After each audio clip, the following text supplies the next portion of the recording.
Well, the issue of where the pandemic began and how it began has never really gone away, but it's back centre stage because US intelligence officials are now redoubling efforts to investigate the origins of COVID-19. The orders come from President Biden. Here's the statement.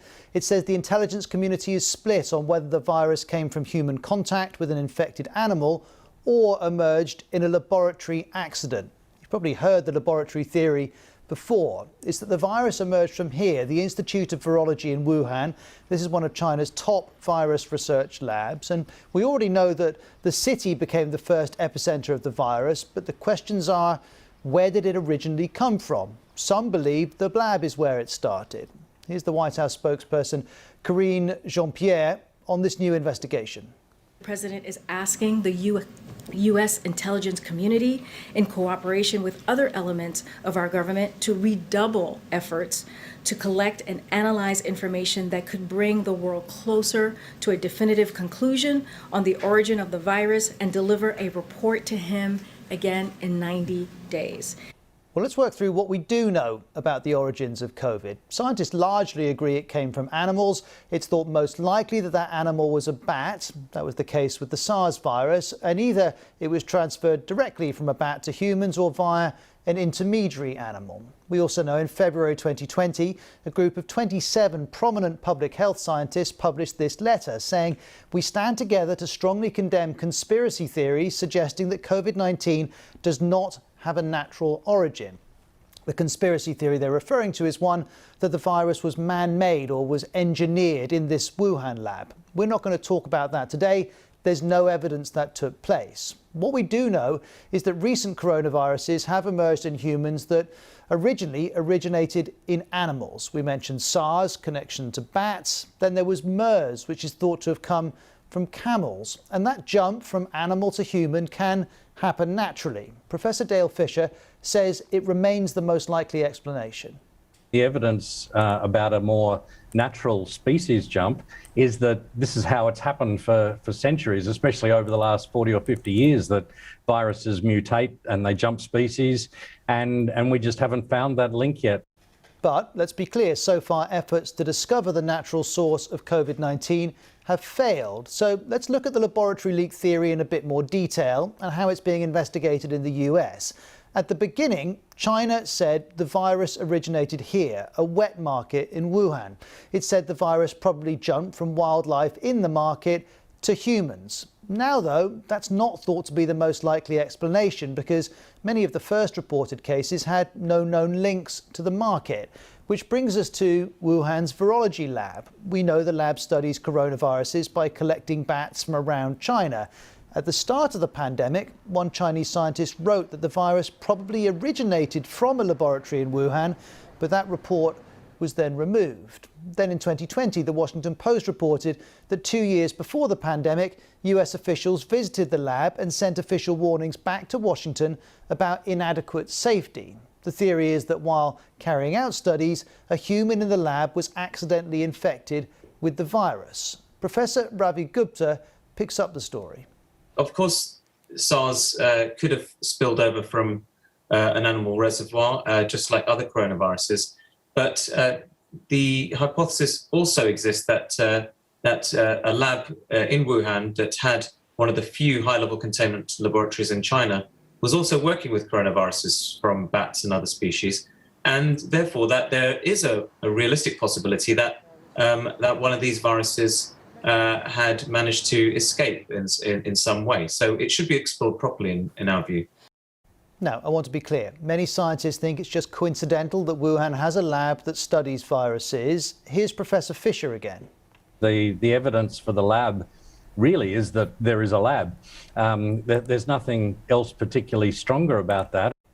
Well, the idea COVID escaped from this lab also gained further attention this week because of a number of US media reports, including this Wall Street Journal article on an as yet unseen US intelligence report. The journal says 3 researchers from China's Wuhan Institute of Virology became sick enough in November 2019 that they sought hospital care. They had symptoms consistent with both COVID-19 and common seasonal illness, it says. Now, to be clear, those cases would have been 1 month before any formal cases of COVID-19 were officially reported. China, for its part, denies any sickness amongst staff at the lab.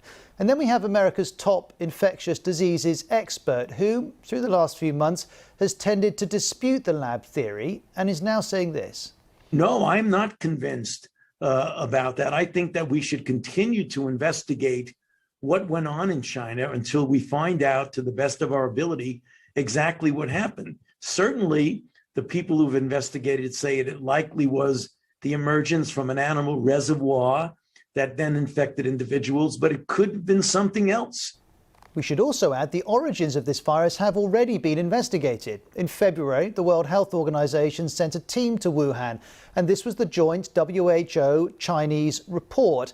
It said a lab leak was, quote, extremely unlikely, and concluded that COVID most likely spread naturally to humans through an animal. Well, phase 2 of that investigation is starting soon, but the WHO says it needed more research. And at the time, the WHO Director General said he had not ruled any explanation out. Some questions have been raised as to whether some hypotheses have been discarded. Having spoken with some members of the team, I wish to confirm that all hypotheses remain open and require further analysis and studies.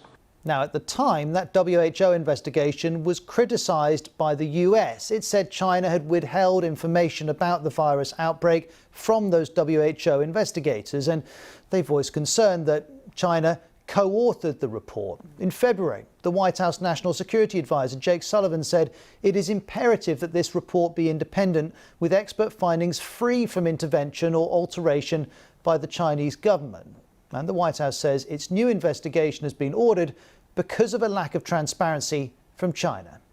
We will continue pushing for a stronger multilateral investigation into the origins of the virus in China. And we will continue to press China to participate in a full, transparent, evidence-based international investigation with the needed access to get to the bottom of a virus that's taken more than 3 million lives across the globe. And if that's the American perspective, here's the Chinese perspective. Beijing has always rejected this laboratory theory, and here's how China is responding to this new investigation today.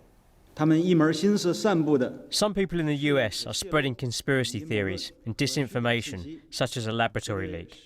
This is a very disrespectful approach to the scientific spirit and research findings of the WHO expert team, and undermines the global solidarity to fight the virus. And that response is yet more evidence that the origins of COVID-19 have become intensely political. We have to see all of this in the context of US-China relations, which more broadly are tense. Here's our correspondent in China, Stephen McDonnell. Here in the country which saw the first coronavirus clusters, the government has vigorously denied any responsibility for the pandemic. Any theory at all which has anything to do with a lab leak has been dismissed out of hand. That's because if there has been a lab leak, naturally, the authorities here would bear some of the responsibility. The problem for the rest of the world is that the hunt for the origins of the virus has become so overtly political. In the United States, President Biden announces a new report into the origins of the coronavirus. Beijing goes on the attack. Here in the Chinese capital, Foreign Ministry spokesman Zhao Lijian ridiculed the idea that the same US intelligence agencies which spread misinformation about weapons of mass destruction in Iraq would now examine the origins of the coronavirus. And what we should note here is how this theory about the lab, the theory that a virus leaked from the lab in Wuhan, was once very much on the fringe of science, but it's now, certainly in the US, being seen as a mainstream possible explanation for the pandemic. This is the fact checker at the Washington Post offering an explanation. Early efforts to spotlight a lab leak often got mixed up with speculation that the virus was deliberately created as a bioweapon. That made it easier for many scientists to dismiss the lab scenario as tin hat nonsense. Well, now the scientific community is saying there should be more investigations into the origins of COVID-19. Ravi Gupta was one of those who signed a letter calling for just that. It's become very difficult, even for scientists, to voice any doubts they may have for fear of being seen as conspiracy theorists. But the signatories on the letter you mentioned, all of us are well-respected scientists, and we want to know the answer as scientists, not as citizens of any particular country. And I think that's really important for people to understand, that this is not about conspiracy theories. It's not about wanting to blame. I want to speak to Maureen Miller, an infectious disease epidemiologist at Columbia University who's worked with the Chinese virologist who studies bat coronaviruses at the Wuhan Institute. Thank you very much for joining us on Outside Source. Do you think it's appropriate that Joe Biden asks for further investigations into this lab theory? I think it is appropriate that Joe Biden ask for additional research into the origins of SARS-CoV-2, the virus that causes COVID. But I think it needs to be a much more comprehensive approach than is currently being highlighted. Right now, they're only focusing on the lab, which still most scientists in the United States believe is the least likely mechanism for the spread of SARS-CoV-2. The most likely mechanism sounds like science fiction, but it's true. Likely is the case, and has been the case for millennia, that viruses in animals spill over to humans and cause disease because humans have no immunity against these animal viruses. Of the 260 human viruses that are currently known, 2/3 of them were originally animal viruses. This is all of the other viruses that have caused outbreaks and epidemics, and particularly in the 21st century, they've all been caused by animals, and there's not been a debate about it. And while we bear that advice in mind, I was mentioning that you've worked with a Chinese virologist who worked at the Wuhan Institute. What do you make of those Americans who visited the Institute in advance of COVID-19 and are reported to have raised concerns about the safety protocols within that institute? I do not know that firsthand. I do know that there were some concerns, and they're currently being studied by virologists in the United States, that Sheng Lishi was working with coronaviruses, SARS-like coronaviruses, in a biosafety level 2 laboratory. In the United States, it is standard to work with pathogens that could have pandemic potential to work in a BSL-3 laboratory. And if you're doing very serious work, to work in a BSL-4 laboratory. And I think that's the point that virologists who have signed on to the idea that we need to really investigate this lab at the cost of all else, I might add. I think that is the information that they're hanging their hat on. But again, I worry that we're not going to really investigate the other likely and probably true scenario that it began in a bat. We have a bat that has 96% agreement with SARS-CoV-2. So it probably started in this bat, went to an intermediary animal, and then ended up in humans. We could potentially do pretty easy studies right now in China, in southern China, where that bat is found, to do serosurveys, which is antibody testing on blood samples that have been stored in the hospitals and blood banks. Right now, we only have very select information from Wuhan, from the WHO investigation. They were only limited to Wuhan. Chances are really good that this virus began in southern China, perhaps in Yunnan. Dr. Miller, that's really helpful. Thanks for your time today. We appreciate it. Thank you very much.